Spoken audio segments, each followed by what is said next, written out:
Hello, everybody. Hello, welcome. The second Cop On podcast of the weekend. I can't believe it.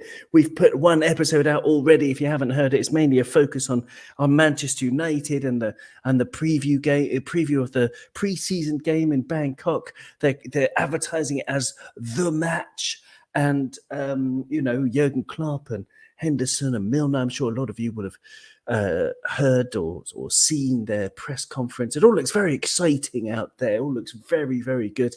The fans are going crazy. The Thai Cup, the Bangkok Cup, and I hope that everyone just has an absolutely marvelous time. We're almost back to school, and there is a little poem that I'd like to quickly read you about being back to school. It's called "Distracted, the Mother Said to Her Boy" by Gregory Harrison. Distracted, the mother said to her boy, "Do you try to upset and perplex and annoy? Now give me 4 reasons, and don't play the fool, why you shouldn't get up and get ready for school." Her son replied slowly, "Well, mother, you see, I can't stand the teachers and they detest me. And there isn't a boy or a girl in the place that I like, or in turn that delights in my face. And I'll give you 2 reasons," she said, "why you ought. Get yourself off to school before you get caught. Because first, you are 40, and next, you young fool, it's your job to be there. You're the head of the school." Nigel, welcome back to Cop On Podcast after a summer break. How are you, Nigel, and how excited are you to get back? I'm fine, Headmaster. Thank you very much. Delighted to be back. Looking forward to the game again on Tuesday. Not sure, we might be a bit half baked, I think, on Tuesday, but we'll see what happens. Well, apparently United have had a few more days in training. Yeah. Klopp said that he's bringing 37 players. They've brought 37 players, and I think he plans on using most of them, if not all of them, in that match against Man United. It's the monsoon season, so we can't take anything seriously. But what's been, of the business that we've done so far, we'll talk about the new signings and stuff. But off the bat, Nigel, what's been cooking your apples? What's been tickling your pickle? Yeah, I'd always look forward to new signings, you know what I mean? I'm just a little bit worried that we might be slightly underdone. I think we need another midfielder. Now, saying that, we've got young lads who could step up. We've got Harvey, we've got Curtis Jones, and really very excited by Carvalho, I have to say. We'll probably talk about him as we go, but the Nunez thing is exciting as well. But Carvalho, I've seen a few clips of him, and he reminds me of Coutinho.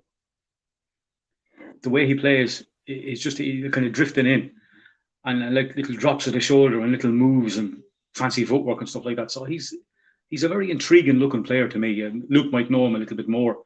Maybe seen him a few times in the championship last year.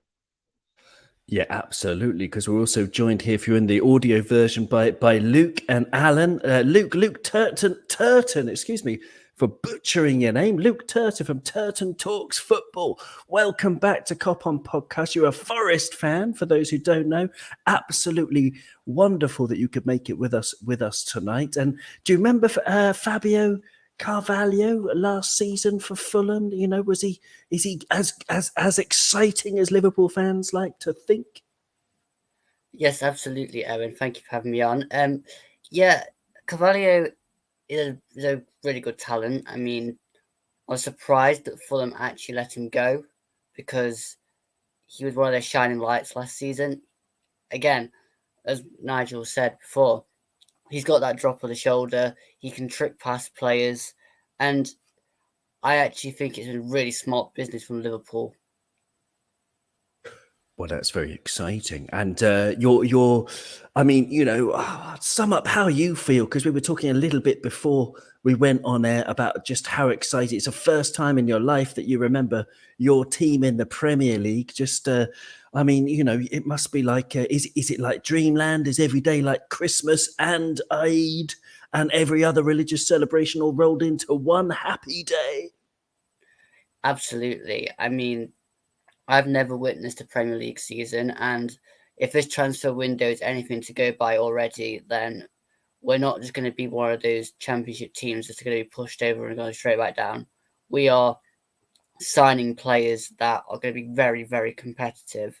I mean, we brought Taiwo Iwamyi in from Union Berlin, Biancone from Troyes, Niakate from Mainz, Omar Richards came in from Bayern Munich today, Dean Henderson's coming on loan from Man United, and we're also heavily linked with obviously Nico Williams. Yes, Nico. I mean, I think there are two Nicos. There's the Nico that plays for Wales, who's a world beater, and as a Wales fan, he's absolutely dynamite. And then there's been the Nico that we've seen for Liverpool, a little bit raw, a little bit naive, but still bags of talent. And I'm sure it's a great signing for you. It's a great signing for you. So yeah, I mean, we'll I mean, you know, what about the right back situation? Alan's here as well. Alan, I mean, what can you say about the right back situation? Are you worried that Nico Williams has gone and we've got Kelvin Ramsay, untried, unproven? I mean, last season in the Scottish Premier League, he got 1 goal and 4 assists in 24 SPL matches last season, which is not bad. But of course, he's a right back. We don't judge him too much on those kind of stats. But I don't know. I do think. Are you happy with the right back cover with Joe Gomez signing a new deal as well, Alan? Yeah, yeah. I think I said it in our chat the other day. Just something about Calvin Ramsay that I just like. I just get a feeling from him. His attitude and he just looks. He looks a tough kid, like, you know what I mean. I've big hopes for him. I know he's not going to come in this season and play lots of games. As we all know, Klopp likes to bed players in and get them used to the system. But I'm quite positive with him in the future. I don't know. I just have this feeling about him, Also, like Joe Gomez signing is that extra bit of cover that we needed. So I'm quite happy with that. And I'm also very happy that like Joe Gomez is getting offers, I presume, from Villa and different clubs. But I want players that want to stay with us. Like Joe was fantastic a couple of years ago, one of the best up and coming centre backs in England, if not Europe. And they are the type of players I want to see in our club, the players that are willing to sit on the bench and fight for their place. The same with, like Carvalho or someone coming to Liverpool. He excites me too, but he's coming to Liverpool because he wants to come to Liverpool. And I think, like Luke said, he was surprised that Fulham let him go. I think when a player wants to go, the club knows he wants to go. We're going to lose him, so let him go. So I'm quite positive with the right back, quite positive with our centre backs, and really looking forward to the pre-season. Just if you remember last year, we did the pre-season show after the first game. The excitement we had with Costas and Ibu, and the young players, Harvey, that came on, and even last year, I remember being max lyrical about Jota. Jota pre-season last year was electric, and I'm really looking forward to this pre-season. Really positive, and really can't wait for it to start. Yeah, let's hope so. I mean, there should be a few. I mean, there's space for people in the course of pre-season to stand out. Cade Gordon, Ben Doak. No one talks about Ben Doak. Who I'm really looking forward to, just based purely on reputation. Speaking of reputation, here's Jack. Hello, Jack. How's it going? Great to have you back with us. Don't forget you're muted at the moment. Yes. Yeah, Amateur muted. yeah, only started yesterday. Yeah.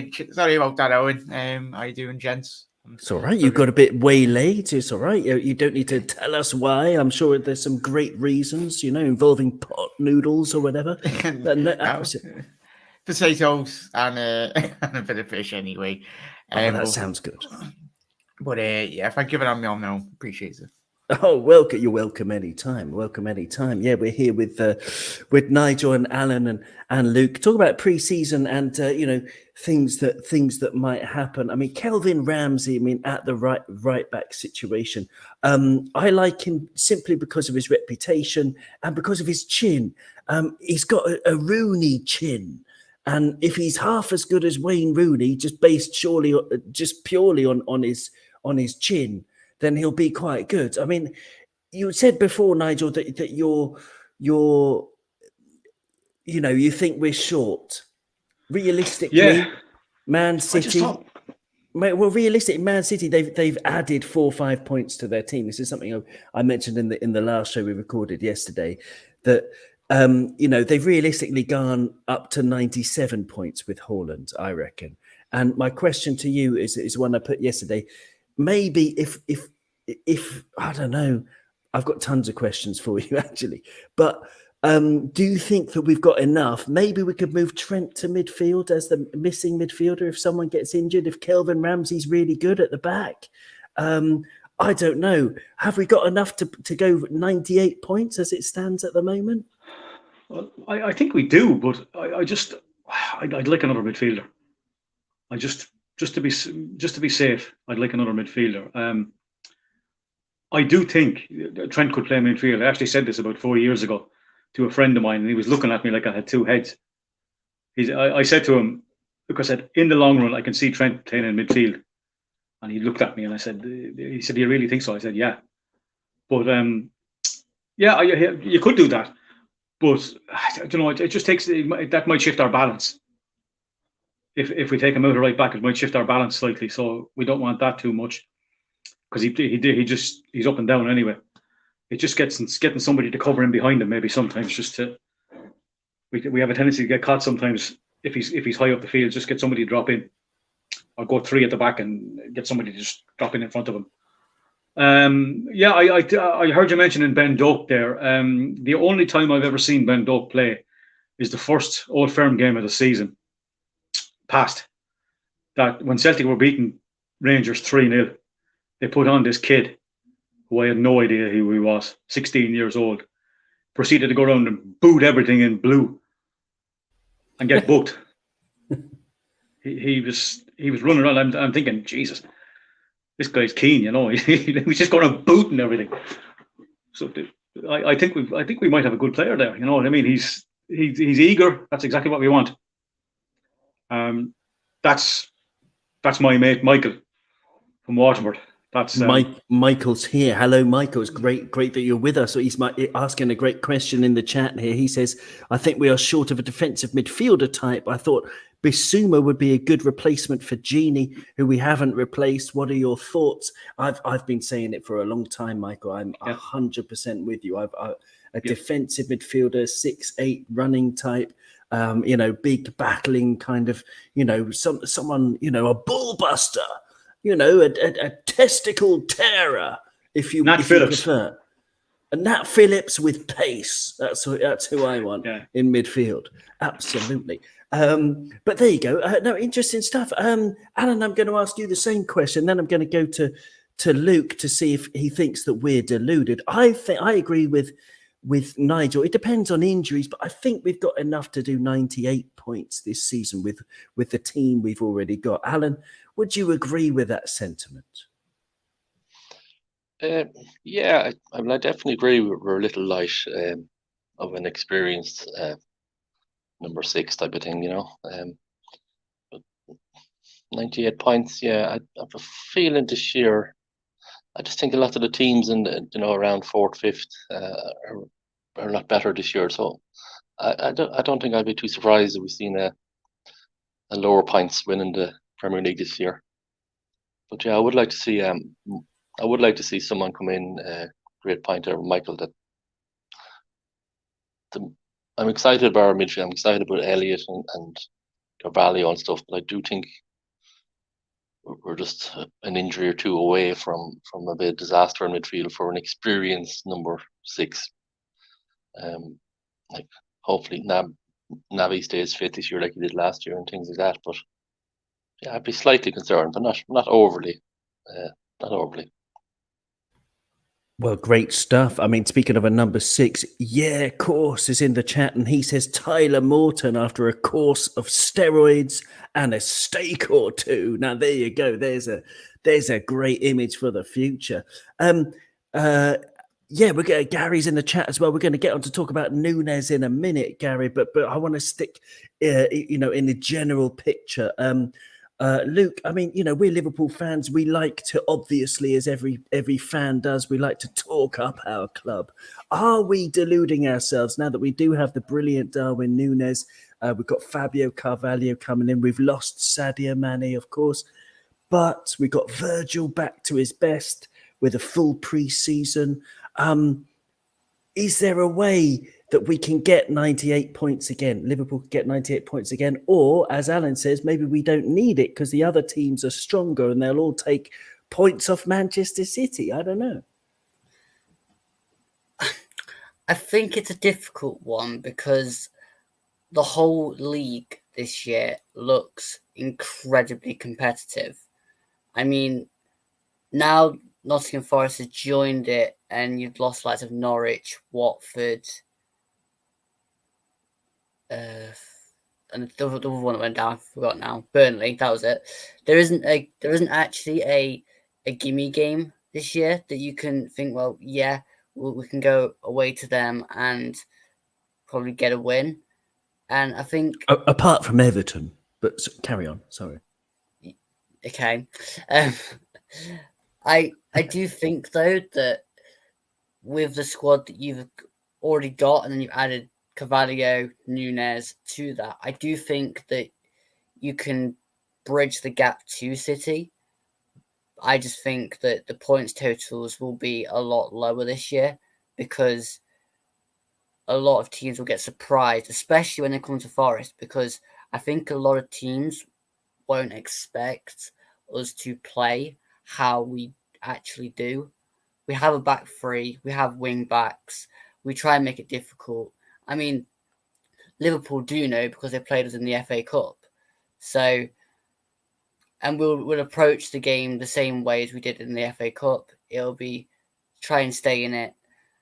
And I wouldn't say nick the game, but because we'll try and win the games from the start, but we will make it as tough as possible for every opposition that comes up against us.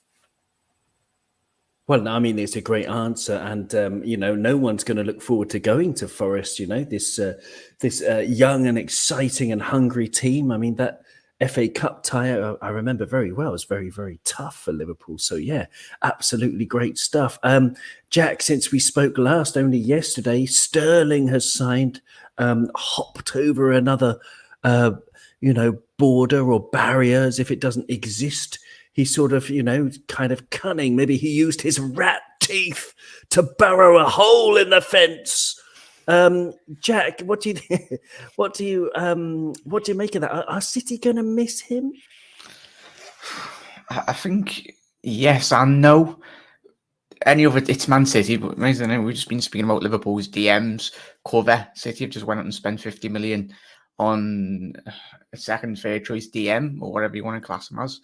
The riches they've got. Obviously, the Alvarez will be interesting to see how he does adapt to the Premier League. Got a glowing a good report anyway from where he's coming from.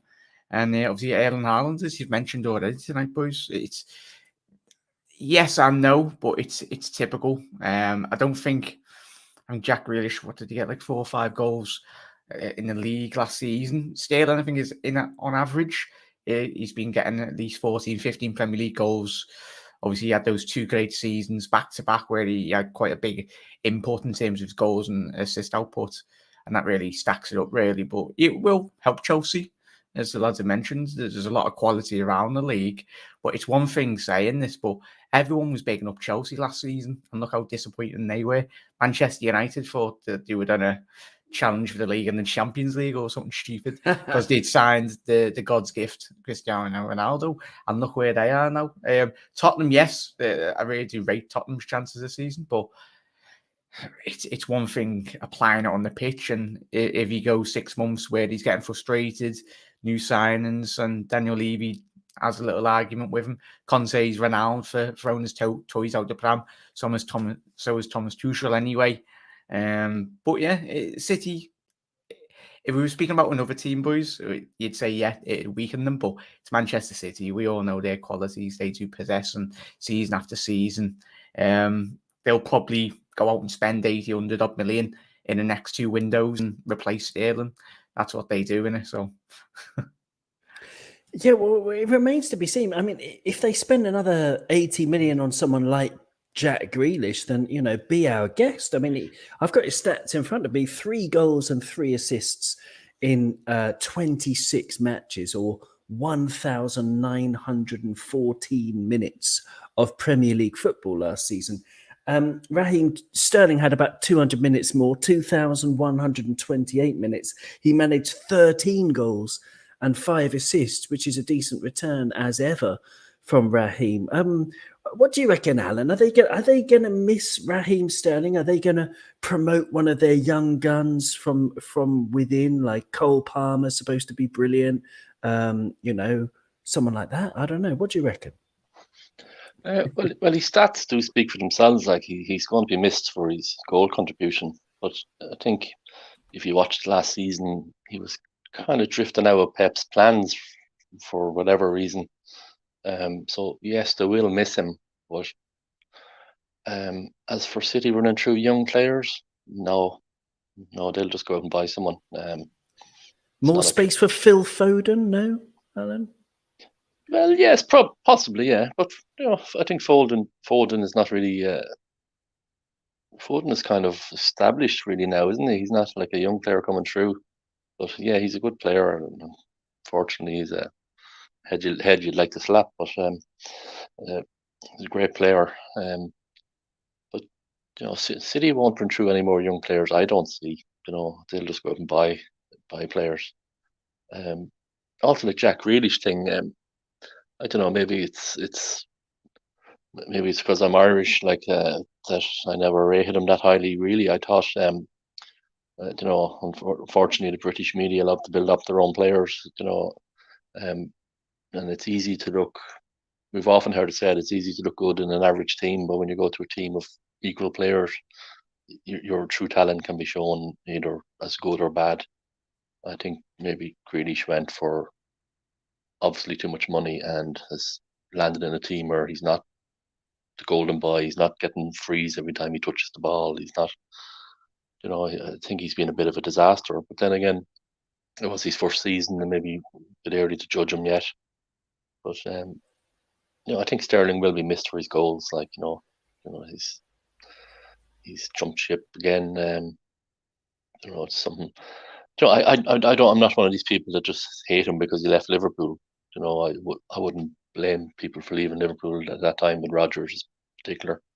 But just something about his character I don't like. I think he's like a spoiled child sometimes, and maybe he's thrown the ties out of pram because he wasn't getting regular football. So I can't see him being a massive success at Chelsea either. I think the Chelsea new owner seems. I think Ryan said in our group that he's appointed himself director of football. I think it's starting to seem a bit like the Glazers, where he's picking the team. I don't see Tommy T staying too long under that circumstances. And I'd like to take credit for our pre-show last season, where I was the only one that said Lukaku was going to fail.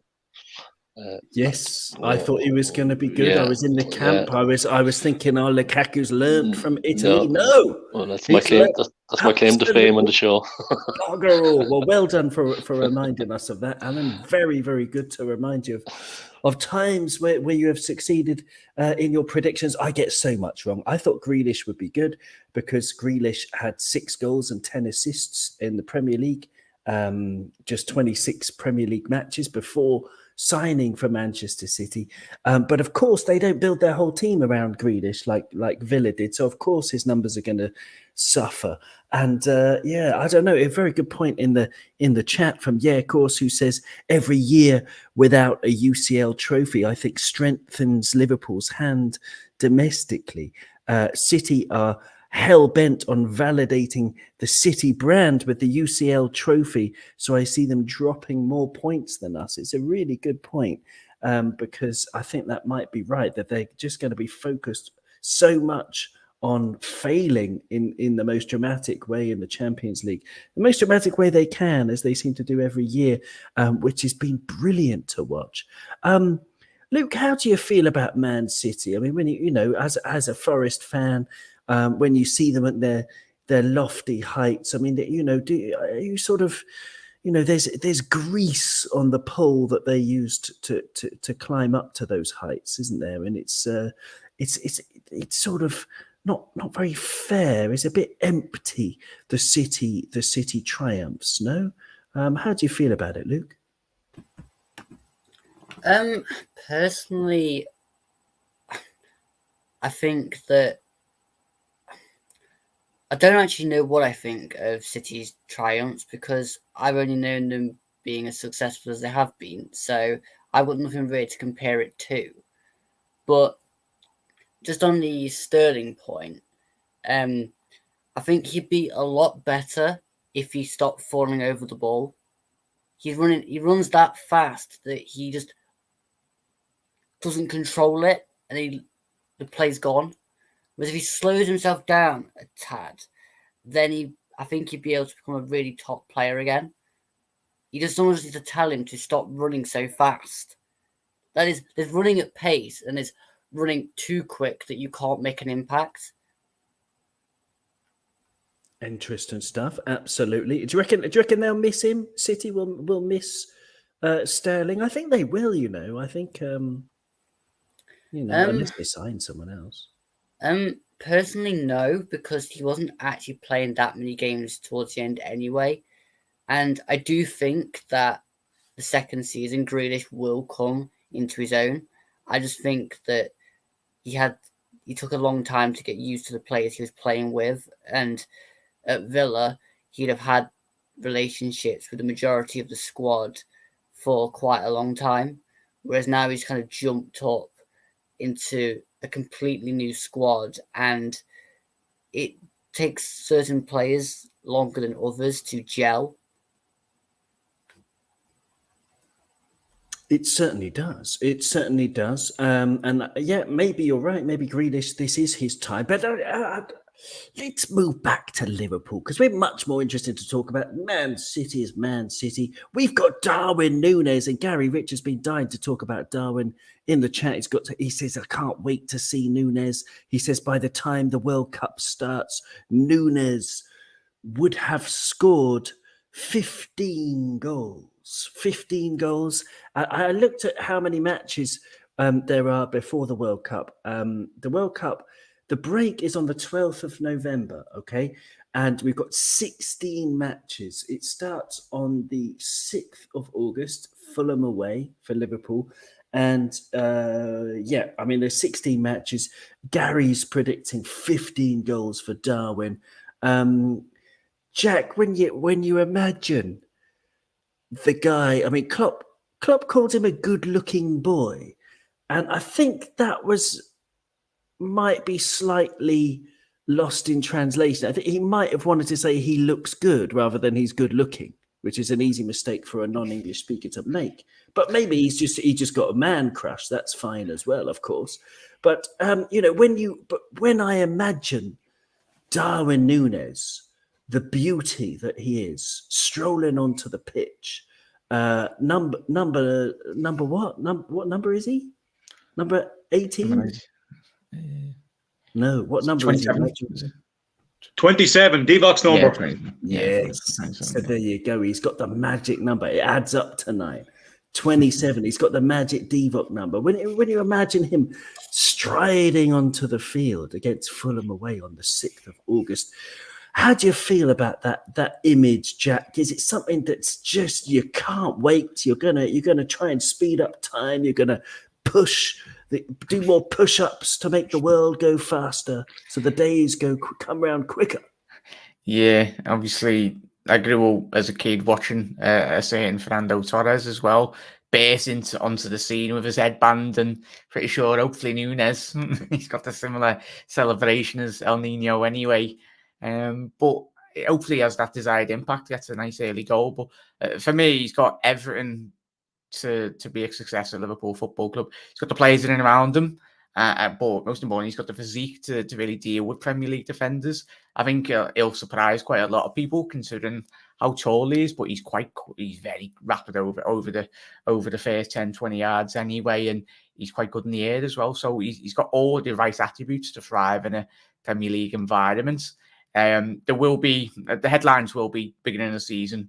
Nunez versus Haaland, the media will pick it up to that, and if one or two, if both of them don't start quite quick, there'll be a lot of question marks from outside of their football clubs. But I can't wait to see him play, mate. I was in the ground for the second leg when we played Benfica, and I was like, I know it's 95 minutes, but when you watch a fella, and then I watch the highlights of the offside goals as well, his movements was something that I was like, bloody hell, I haven't seen something like that. Someone to do that against our back line, it's not an easy thing to do. I know a couple of the goals were offside, and even the strike he had against Alisson Becker when he come out in the post-match and said he doesn't have a clue how Alisson saved that.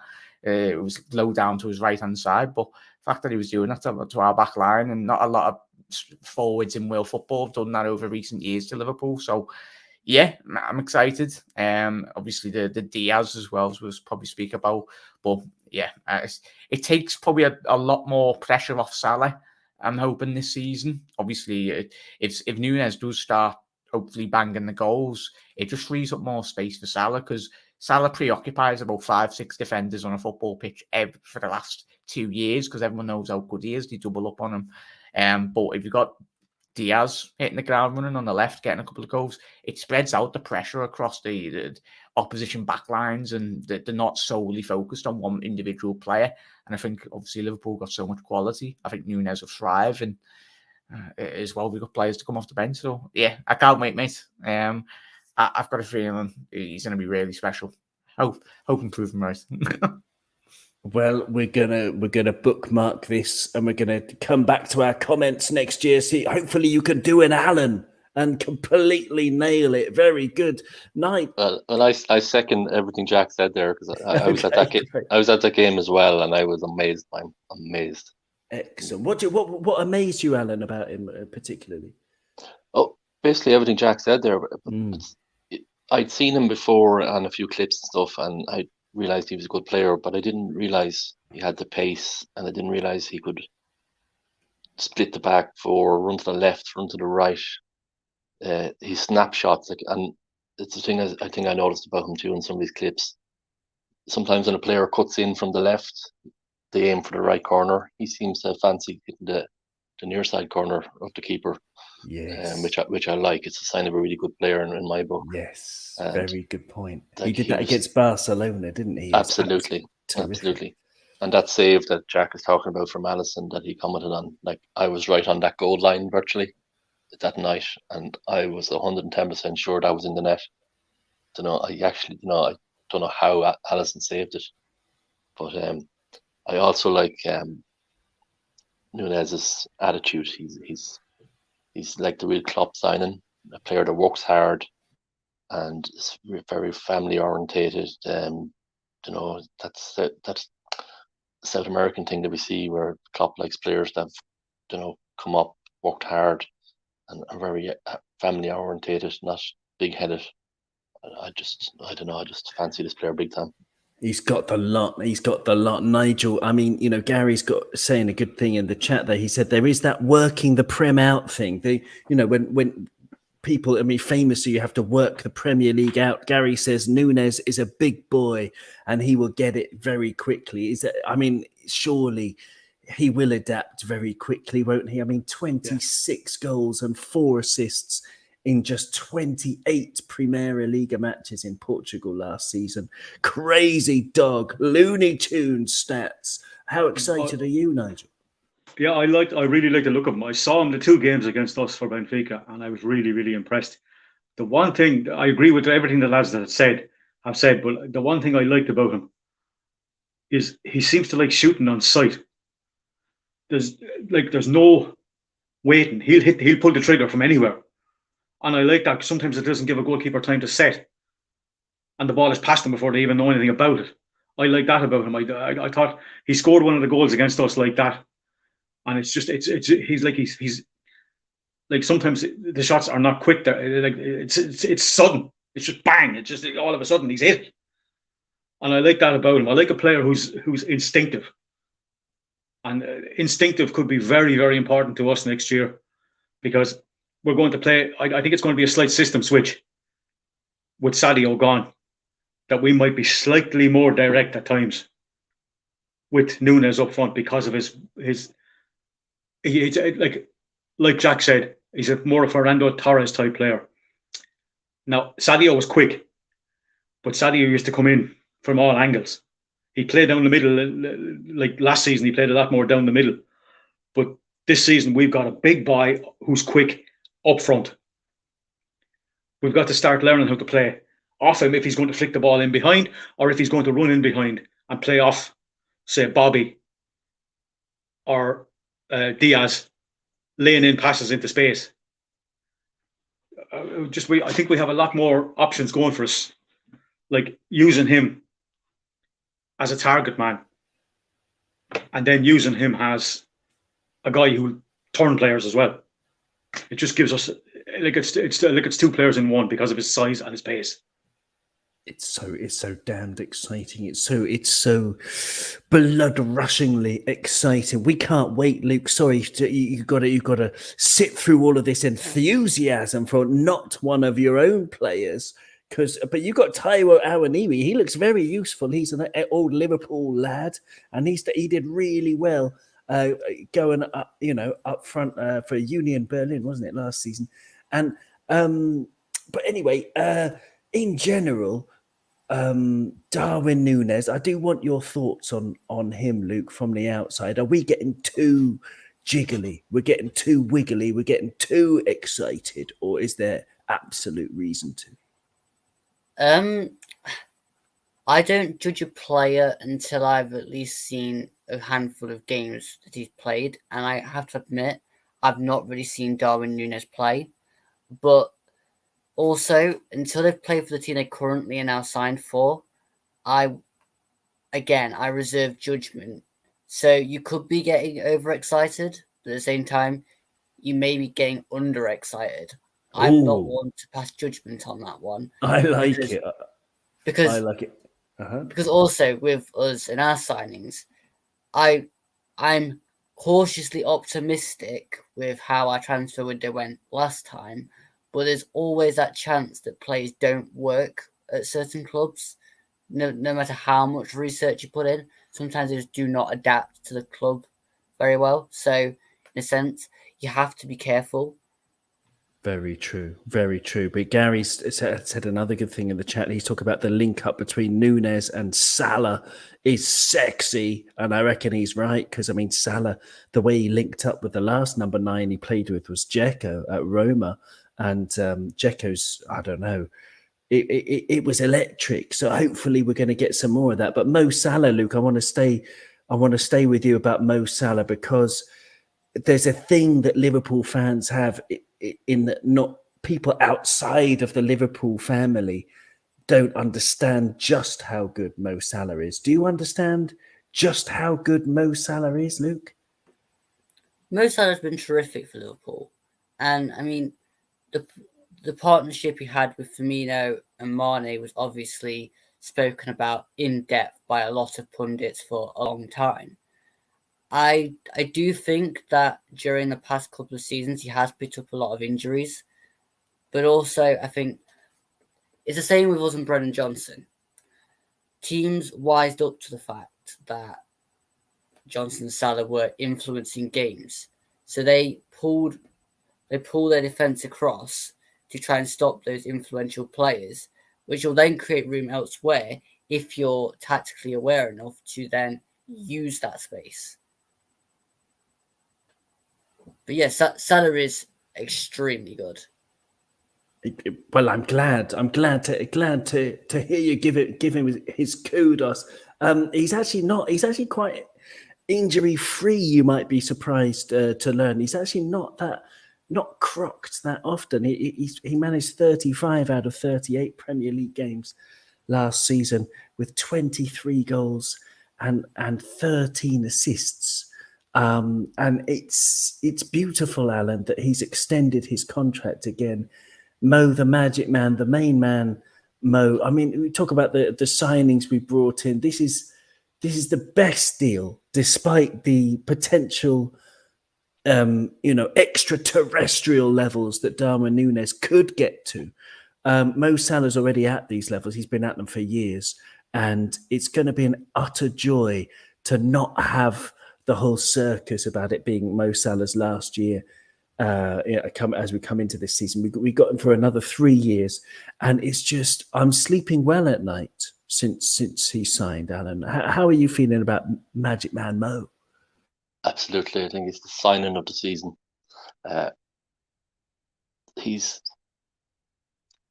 had I won't say bad. He had for his standards, the last few months of the season, he wasn't up there.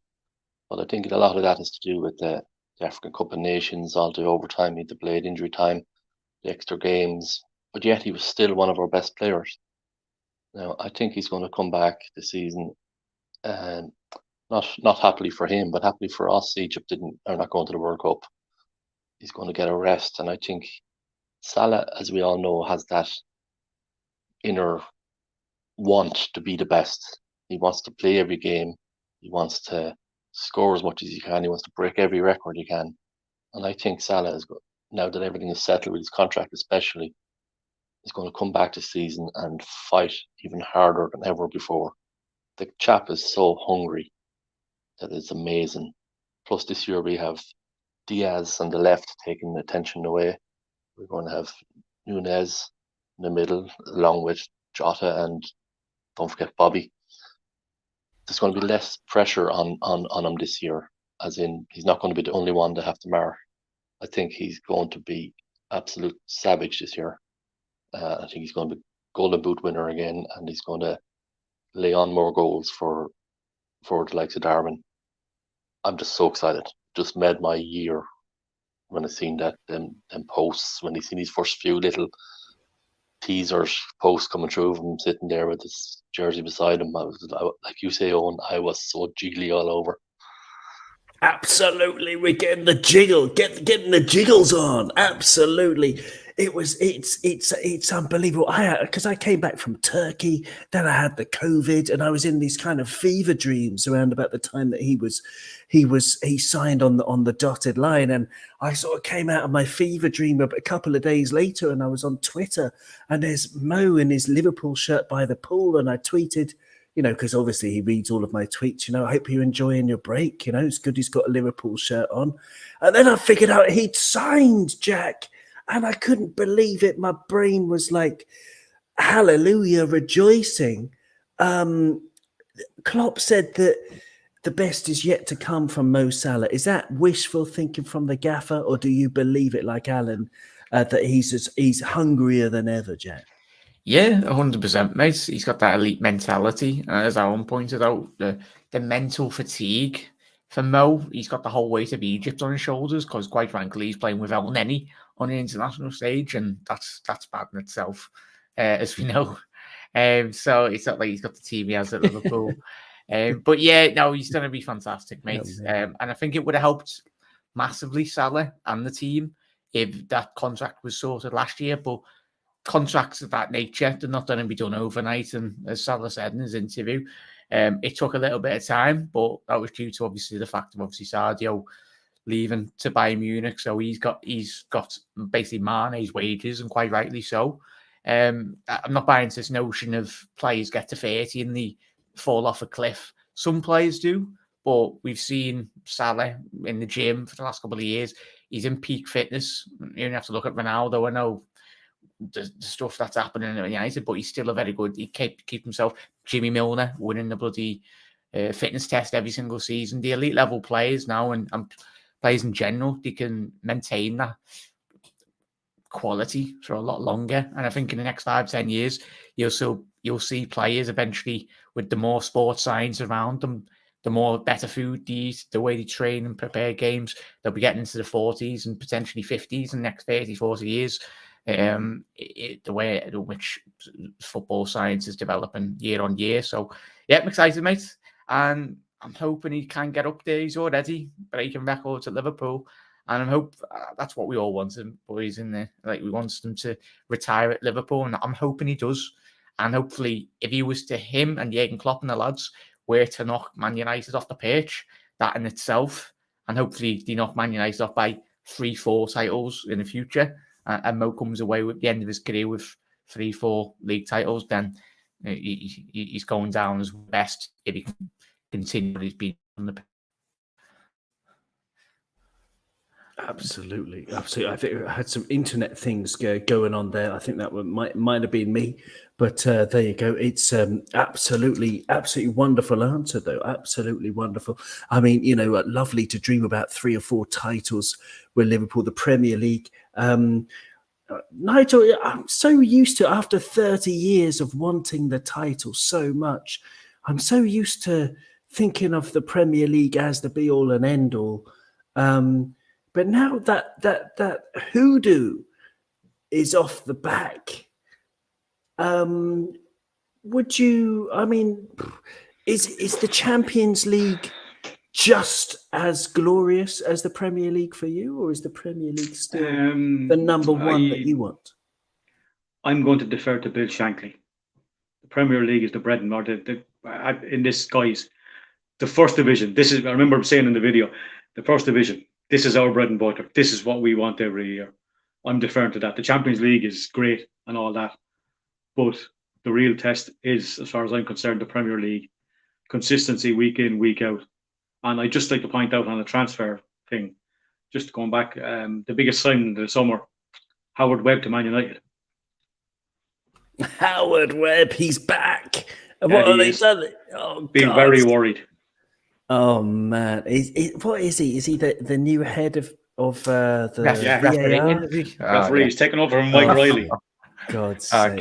Mike Riley's bad enough. Honestly, listen, we've lost 5 referees. I can't remember. I think Atkinson is gone. I can't remember who the others are. Oh, he's gone. That's right. He's gone. But sure, yeah, brilliant. They couldn't get rid of that. What was the guy's name?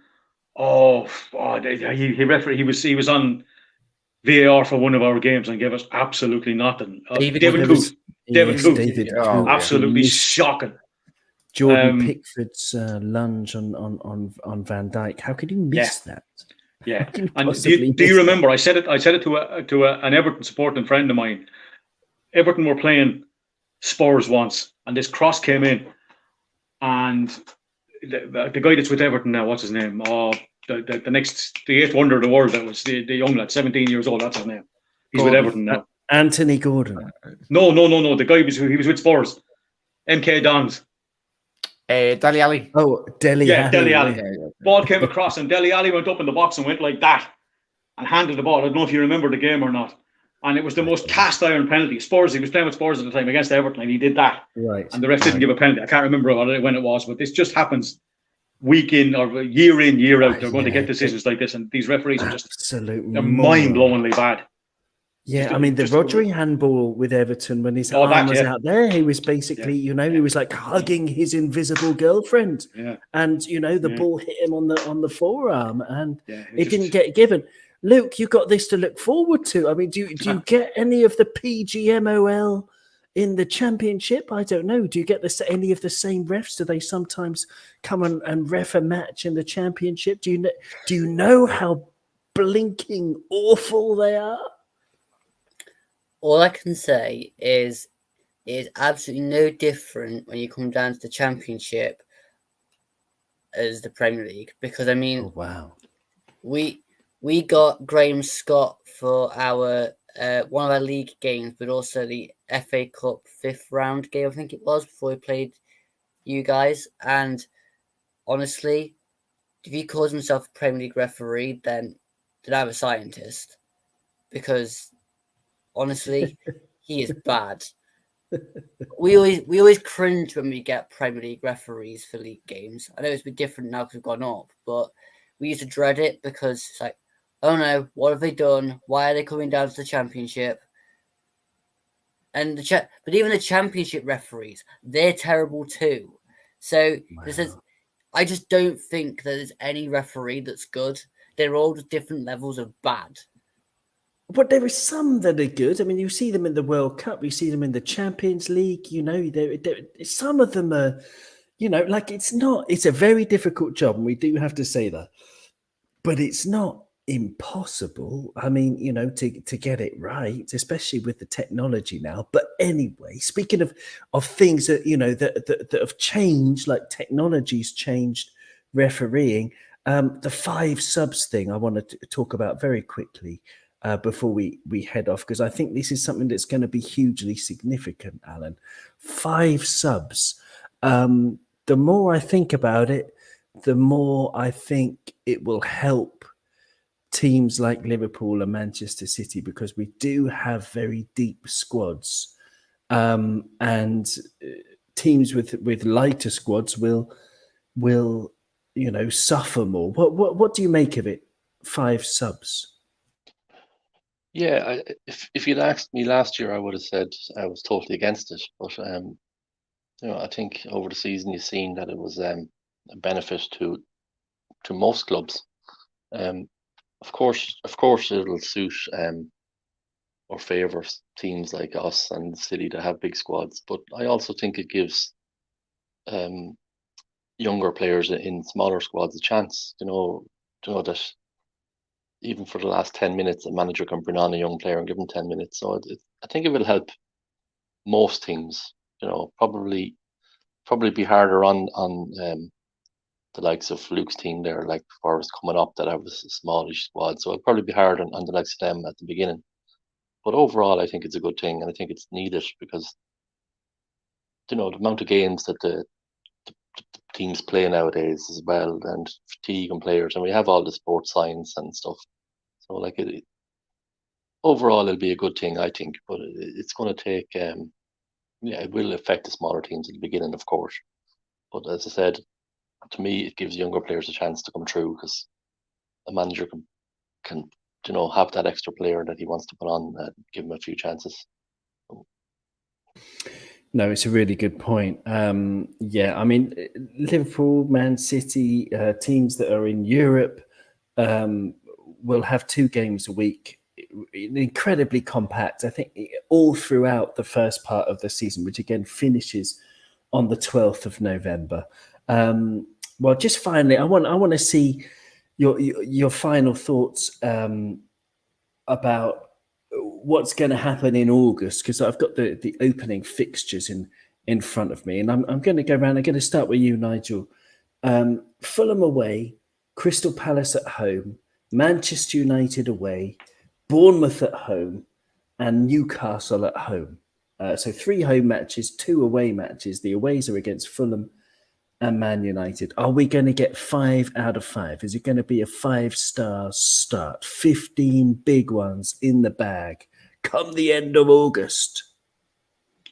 I like to think we will. I think the game at Old Trafford might be slightly more difficult than the one last year, because they're going to be set up a little bit better, and their mentality is probably going to be a little bit better. But that's the difficult game. Just the way I look at it, we'll take one at a time. We'll start at Fulham in August, then I'll think about the second one. Beat Fulham, then go again. Excellent stuff. One game at a time. I like it. What about you, Jack? What do you think? I mean, are you confident that 5 out of 5 wins? Are you a bit worried? Do you agree with that Manchester United assessment? I still think they're absolutely miles behind. Yeah, I'd agree with Nigel. And obviously, that's what we done when we did win the league all those years ago. I think that the fans learned themselves as well. I think Jurgen Klopp spoke about it. The pressure within the stadium, we learned from those moments when we have in the past. But yeah, but I look at it as overall in the first, like say 10 games. I think we can't allow to be as sloppy in terms of getting draws very early on. I think if we want to win the Premier League, I think you've got to go in, as Nigel said, win every single game. It's one thing saying that, but doing that the action at the end of the game is another thing. As we see, anything can happen in football with the referees and everything. But for me, I go into it with one game at a time. But I think with the objective come the end of May or July, whenever the league finishes this year, I think we need to start like the league with a house on fire. Like just go at it. Don't leave any stone unturned. The back end of this year. Whatever will be. But I think, and hopefully, you never know, City could get some injuries and that could open it up. The only way, if Liverpool were to win the league, it'd have to be a typical Liverpool, like we did when we won the league, and just blow the league wide open, and just mow everyone down, really. And that's what I'm hoping we're doing, but we'll go one game at a time. Well, I think it depends on injuries. I mean, if Thiago stays fit, our record is phenomenal when Thiago plays. As for Forest, Luke, what are your expectations for your first 5 games in August? What do you want from the Forest lads? A couple of wins. Are you realistically looking at a couple of wins, or are you looking at 5 magic ones like Liverpool? I think that 5 magic ones would be absolutely, totally optimistic and amazing, but I can't see it happening. I mean, our first 5 have got Newcastle, West Ham, Everton, and Spurs and City. So, I mean, realistically, yes, 2 wins would probably be what I'd be wanting, but also I'd just take us getting through without losing all 5. Okay, yeah. I mean, you've got Everton away on August the 20th, and I think if you're gonna circle three points in the bag, then that's easy. That's an easy match. That's like League 2 champion. They're going down this year. This Our is under 21s, Owen, and I was thinking we played them in the cup years ago. We played our kids against their first team and still beat them. So we did. It was the under 18s as well, wasn't it? It was absolutely complete kids. But yeah, I mean, going back to Liverpool, Alan, your thoughts on the first 5. Fulham away, Crystal Palace without Conor Gallagher. They're going to miss him. At Anfield, that's the second game. Away to United, at home to Bournemouth, and at home to Newcastle. What do you reckon, Alan?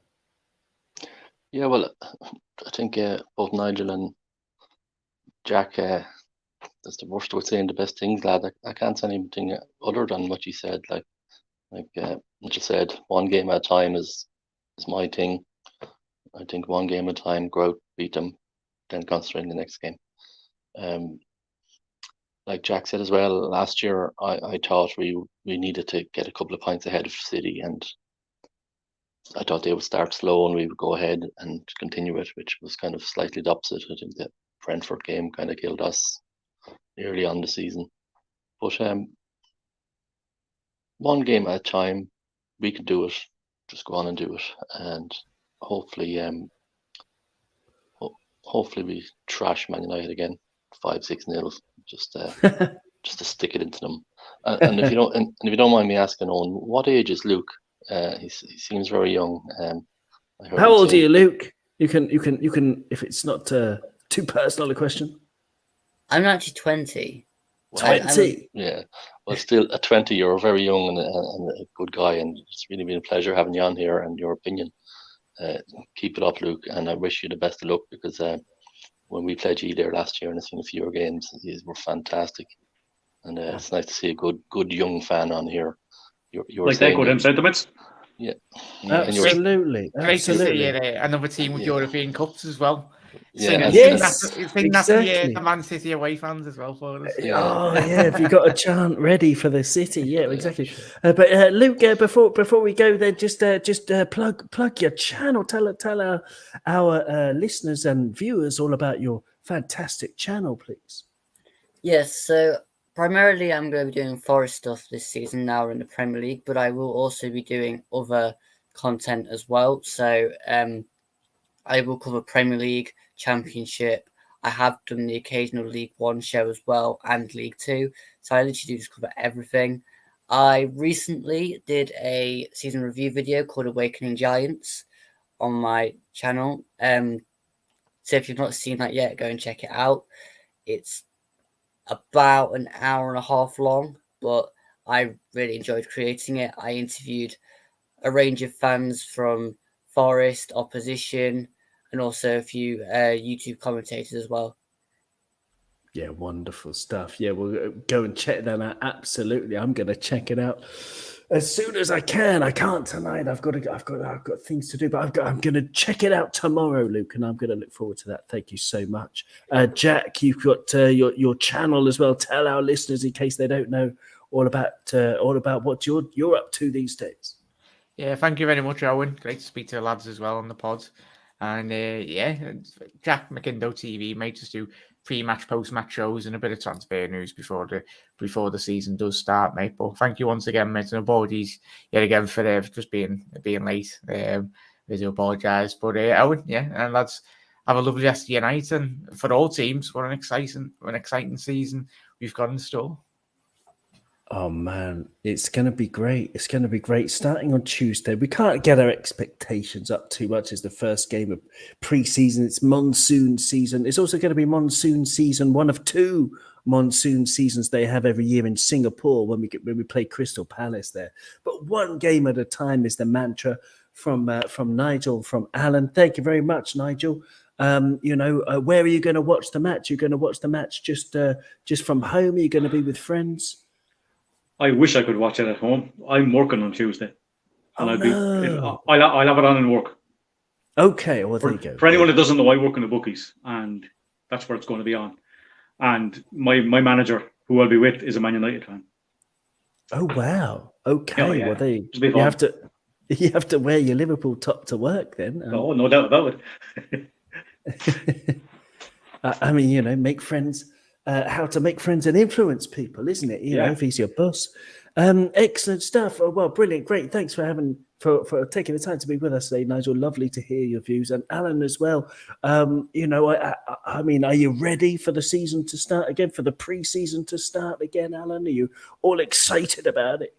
Oh, absolutely! I can't wait. It seems like so long ago it ended. I just can't wait for it to start, and I can't wait.